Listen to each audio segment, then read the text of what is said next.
नमस्कार आपण समस्त को टेक विज्ञान चैनल रे स्वागत।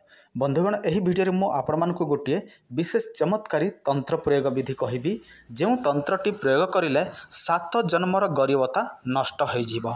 देखंतु आपण माने अनेक प्रकार काम धंदा करूछंती, व्यापार वाणिज्य करूछंती, चाकरी मध्य करूछंती, किंतु आपणक पाखकु पैसा आसुची रहु नाही, एपटे आसुची सेपटे चली जाउची। ता छडा आपण माने एही सब समस्या पई विभिन्न प्रकार मंदिर जाती, पूजा विधि मध्य करती, किंतु आपण मानकर कौनसी समस्यार समाधान हो पारु नाही। किंतु एही वीडियो देखिला परे आपण मानकर समस्यार समाधान हो जिवो। आ गोटे कथा ध्यान देबे, देखंतु मो आपण मानको जहा मध्य कहे से सब पोथी रे मध्य लेखा थाए, तंत्र शास्त्र रे मध्य लेखा थाए। आ आपण माने आजिकाली एही सब को गूगल रे मध्य सर्च करिकि पाई परिबे, काहे कि ना सब किछि आजिकाली गूगल रे मध्य मिल जाउछि। काहे कि ना केते जण अछंती जो माने कहंती कमेंट रे, भाई ए सब मिछ कथा, ए सब बेकारिया कथा, भाई तुमको जदि मिछ कथा बेकारिया कथा लगुच ताहले तुम मैंने गूगल रे सर्च करि परिबो, किंबा कौन सी तंत्र शास्त्र पीडीएफ मत देखि परिबो। आ पोथीर भी केते गुडे फोटो आपण माने इंटरनेट रे पाई परिबे, बुझिला कि नहीं। पोथीर मध्य फोटो जाको आपण माने इंटरनेट रे पाई परिबे। से सब जदि आपण माने जानि छंती संस्कृत भाषा ताहले आपण माने से सब पढ़ी परिबे।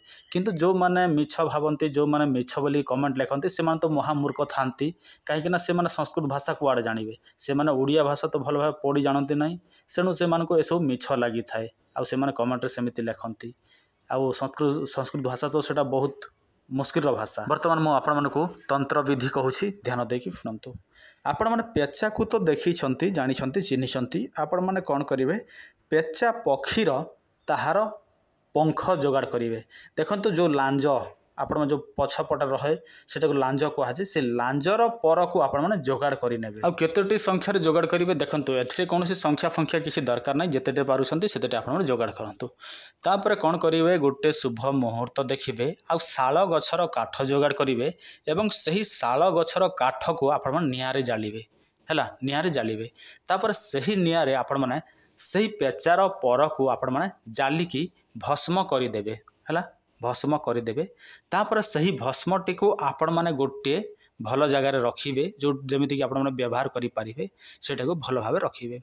तापर आपण माने गोटे काम करिवे, तंत्र सिद्धि मंत्र तो जानि छंती आपण माने, काहे कि ना मो आपण मानको तंत्र सिद्धि मंत्र कहिछि, वीडियो माध्यम रे जणैछि। सही मंत्रटी आपण माने 21 थर प्रयोग करिवे। तापर सही पंखर भस्म को आपण माने प्रतिदिन स्नान कला परे निज मथारे लगेबे, एवं जे कोनोसी स्थान को जिबे, धरंतु आपण माने व्यापार करिया पई जानतु, चाकरी करिया पई जानतु, काम धंदा करिया पई जानतु, किंबा आपण माने जे कोनोसी जगह को भी जानतु, आपण माने लगे कि जिबे, ताहले देखिबे आपण मानकर भाग्य संगे संगे परिवर्तन हेबा को लागिबो। आपणक पाखकु टंका आसीबा को लागिबो। आपण व्यापार करूछंती, आपणक व्यापार वृद्धि हेबा को लागिबो। आपण माने काम धंदा करूछंती, काम धंदा रे आपण मानकर अधिक पैसा मिलिबा को लागिबो। किंबा आपण माने जहा करिवे 1 गुणारो 10 गुणा से सब हेबा को लागिबो। जदि आपण माने एही सब विषय जानिबा पई चाहंती, निजे पढ़िया पई चाहंती, ताहले आपण माने इंटरनेट रे भैरव तंत्र सर्च करंतु। सेठी आपण मानको भैरव तंत्रर अनेक गुड़े पोथी आसीଯିव, देखि पोथी देखाଯିव। तापर आपण माने सही पोथी रु एही विषय वस्तु बाछिकी आपण माने पढ़ी पारिबे।